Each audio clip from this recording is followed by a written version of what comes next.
કેમ છો? મજામાં. શું નામ? અરવિંદભાઈ રવિયાભાઈ. અરવિંદભાઈ હાલ અંબાજીમાં છો તમે? અંબાજીમાં અહીંના જ છો? અહીંના જ છીએ. શું લાગે આ વખતે લોકસભા છે, બનાસની બેન કે બનાસની દીકરી? બનાસની બેન. જ્ઞાનીબેન. જ્ઞાનીબેન.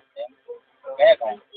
એટલે કોંગ્રેસ છેકથી જ મોંઘવારી નથી એટલે સસ્તવાળી. આ પેલા રિક્ષા આવતી આપણે 1.5 લાખમાં, 1,80,000માં.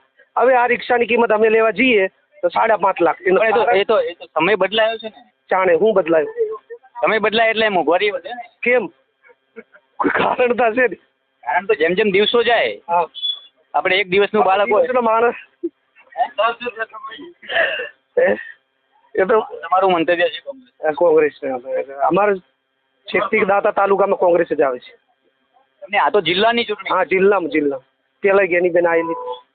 જ્ઞાનીબેન તો વાવના ધારાસભ્ય છે, અત્યારે લોકસભાના ઉમેદવાર છે. હા હા જિલ્લામાં છે. હા તો સામે રેખાબેન ચૌધરી પણ છે. હા હા. બંનેમાંથી કોણ જીતશે? જ્ઞાનીબેનની સંભાવના છે. કયું કારણ? હવે એ તો